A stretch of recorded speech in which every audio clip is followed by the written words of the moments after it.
Ele invade os ferro-velhos de gente rica para roubar coisas que ainda dão pro gasto.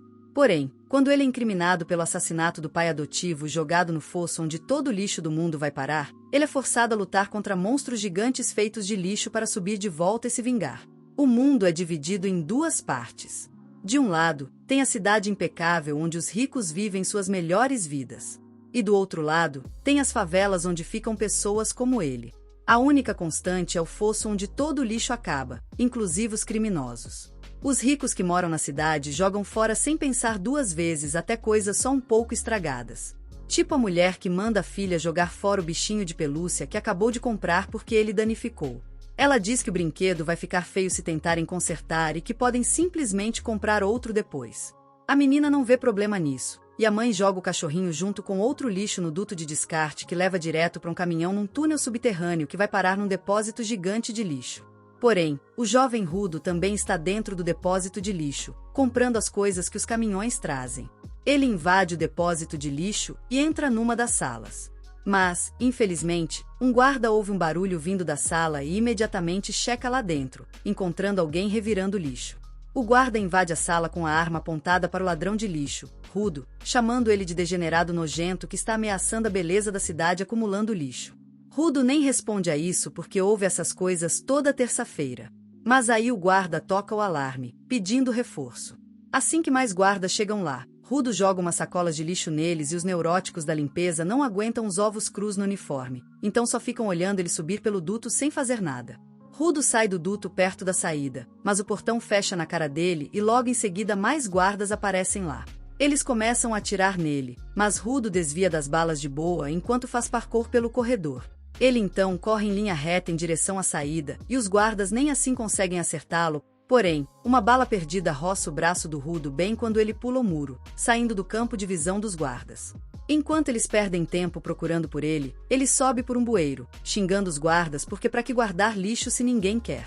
No dia seguinte, a notícia sobre o saqueador de lixo se espalha pela cidade com as pessoas culpando os moradores da favela por isso. Do outro lado do muro, os moradores da favela sabem exatamente em quem botar a culpa porque não é a primeira vez que Rudo invade os depósitos de lixo. Eles acham que um dia ele vai ser pego e a maioria deles torce mesmo para que isso aconteça. Rudo não liga para eles enquanto monta sua lojinha para vender os objetos consertados que encontrou. Quando sua amiga Shiva chega lá para brigar com ele, ela pergunta por que diabos ele corre um risco tão grande só para catar no lixo da galera da cidade, e ele responde que aqueles desgraçados ricos nem se importam de jogar fora coisas perfeitamente usáveis. Ele sente pena das coisas que eles jogam fora. Então ele resgata elas. E como ele consegue algum dinheiro vendendo, é melhor ainda. Shia parece entender ele. Mas aí chegam 3 garotos, apertando o nariz e dizendo que alguém tá fedendo a lixo ali. Eles mandam a Shia ficar longe do Rudo, senão ela vai feder também. Eles insultam as luvas pretas grossas dele que ele não lava e dizem que só um toque dela já dá alergia em qualquer um. Um garoto chuta o lampião que Rudo acabou de consertar, dizendo que ninguém vai comprar esse lixo dele. Ele diz que as mãos do Rudo são ainda mais bizarras que as luvas, por isso ele esconde elas. Rudo ouve tudo calado. Mas quando um garoto chama ele de filho de assassino, ele fica furioso de repente. Os garotos, porém, não param, dizendo que a favela foi feita para prender criminosos e as pessoas que moram aqui agora são descendentes deles. É por isso que eles sempre tentam manter a reputação limpa. Mas o pai do Rudo trouxe vergonha para eles virando um assassino. Rudo não aguenta mais os insultos e ele dá um olhar de morte para os garotos que cagam nas calças e saem correndo na hora. Ainda xingando Rudo e dizendo que um dia ele vai virar um assassino igual ao pai. Rudo então começa a consertar o lampião de novo quietinho e Shi diz pra ele que acredita que ele é uma boa pessoa que nunca vai ser como o pai. Ele fica sem graça ouvindo isso. Mas antes que ele possa agradecer, a atenção da Shi vai pro brinquedo de cachorrinho que ele pegou no lixo ontem à noite. Afinal, Rudo trouxe o cachorrinho como presente pra ela desde o começo. Mas antes que ele possa dar pra ela, a mãe da Shiva chega lá e leva ela embora. Rudo vai para casa depois disso e encontra o pai adotivo, Reto, esperando por ele. Reto do nada começa a imitar como ele estava nervoso tentando dar o cachorrinho para Shi e Rudo fica vermelho porque não viu ele observando. Reto diz que vão conversar sobre isso depois, porque primeiro precisam falar sobre a voltininha do Rudo no ferro velho. Reto diz para ele que não precisa se esforçar tanto porque eles não estão tão quebrados assim. Ele acha que o Rudo se sente um pouco em dívida com ele porque o adotou depois que o pai biológico dele foi jogado no fosso por ser um assassino. Mas Rudo diz que não é assim. Ele diz pro Reto que o considera família e só está tentando fazer a parte dele. Reto simplesmente diz pra ele ser assim tão sincero com a Shiva e Rudo do nada se atrapalha todo, machucando o ferimento de bala da noite passada. Reto imediatamente começa a dar os primeiros socorros e também troca as ataduras das mãos enquanto está nisso. Enquanto Rudo olha para suas mãos, ele lembra como elas estão machucadas desde que ele se conhece por gente. As pessoas sempre julgaram ele por isso, e às vezes as feridas doíam pra caramba do nada. Aí um dia, Reto deu as luvas pretas que magicamente suprimiam a dor. Depois que Reto termina de cuidar dos ferimentos do Rudo, ele diz pra ele se declarar pra Shi logo ou alguém pode roubar ela.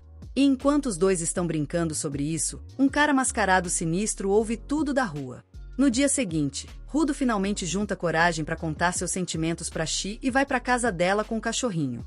Mas no caminho, ele se depara com uma cena nem um pouco rara nas favelas. Na beira das favelas, tem o fosso onde todo o lixo e criminosos perigosos são jogados. Hoje outro criminoso está sendo jogado no fosso e Rudo só pode assistir à execução se perguntando o que acontece com as pessoas lá dentro.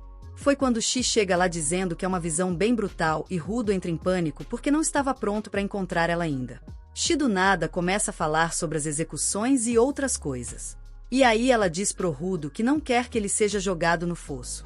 Ela diz que pode ter muita coisa que não deveria ser jogada fora como lixo, mas não é motivo bom o suficiente para arriscar a vida. Rudo responde que o Reto falou a mesma coisa, e Shiva diz que é porque o Reto também o ama. Rudo leva um segundo para processar que a Shi disse que o Reto também o ama, e seu cérebro com 2 megabytes de RAM entende que a Shi quis dizer que ela o ama. Ela fica toda sem graça ao perceber que suas palavras poderiam ser interpretadas assim, mas Rudo já pirou completamente. Ele cai no chão, agarrando o rosto, e aí entrega o brinquedo de cachorrinho para Shi, dizendo que ela pode não querer porque veio do lixo, mas ele achou que o cachorrinho seria mais feliz com ela. Para sua enorme alegria, Shiva aceita o brinquedo, dizendo que vai guardar com carinho, e Rudo fica mais feliz do que nunca. Ele pula e dança no caminho de volta para casa, pensando que precisa se gabar disso pro Reto imediatamente. No caminho, ele esbarra em alguns guardas que nem ligam para ele, mas ele fica curioso sobre por que eles estão na favela. Enfim, Rudo chega em casa e começa a contar pro Reto o que aconteceu assim que abre a porta, mas fica boquiaberto quando vê o Reto no chão com um homem mascarado sinistro em cima dele. O homem mascarado se vira para dar uma olhada no Rudo antes de enfiar a faca mais fundo no corpo do Reto. Rudo perde a cabeça ao ver aquilo e investe contra o homem mascarado, mas apanha tão feio que nem percebe quando apagou. Quando Rudo volta a si, o assassino mascarado já terminou o serviço. Ele pega um livro do chão e vai embora, dando uma breve olhada pro Rudo que tenta segui-lo, mas aí ele ouve a voz do Reto. Reto ainda está vivo de algum jeito e com seu último suspiro, ele diz pro Rudo fugir. Rudo imediatamente vai até ele, prometendo que vai buscar ajuda. Mas o Reto só diz para ele fugir e transformar esse monte de mundo em algo melhor. Com isso, o corpo do Reto fica mole e Rudo não consegue processar o que está acontecendo. Foi quando os soldados chegam lá e dão um choque no Rudo, achando que ele é o assassino. Eles o imobilizam no chão dizendo que ele está preso por assassinato, e Rudo diz que não foi ele. Os guardas dizem que nada do que ele disser importa mais porque pegaram ele em flagrante. Ele continua tentando dizer que o assassino de verdade acabou de sair de casa e eles ainda podem pegá-lo. Mas os guardas nem querem ouvir, então só o nocauteiam usando o método tradicional de dar um soco na cabeça. Logo, Rudo é levado ao cadafalso para ser executado pelos seus crimes. Todo mundo da favela está presente lá para ver ele ser jogado no fosso, e até algumas pessoas importantes da cidade principal estão lá. O juiz diz pro Rudo que assassinato é um dos maiores crimes que alguém pode cometer.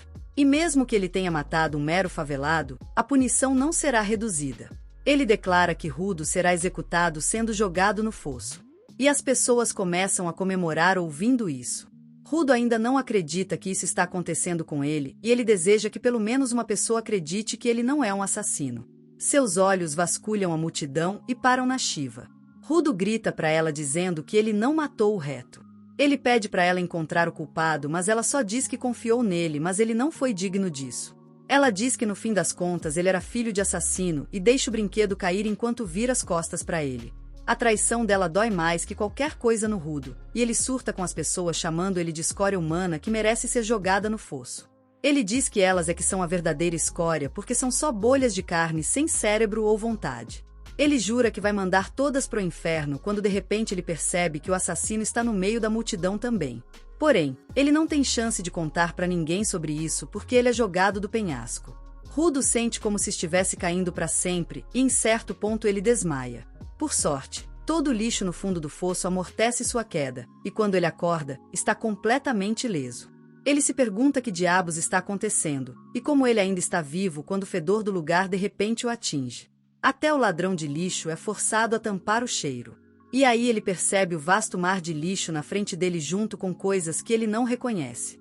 Rudo se pergunta que lugar infernal é esse quando de repente uma sombra gigante o cobre. Ele se vira para ver o que está acontecendo e não acredita nos próprios olhos quando vê um monstro gigantesco feito de lixo arreganhando os dentes para ele. Mas é aí que termina este vídeo. Lembre-se de curtir e se inscrever no canal. Obrigado por assistir e até a próxima!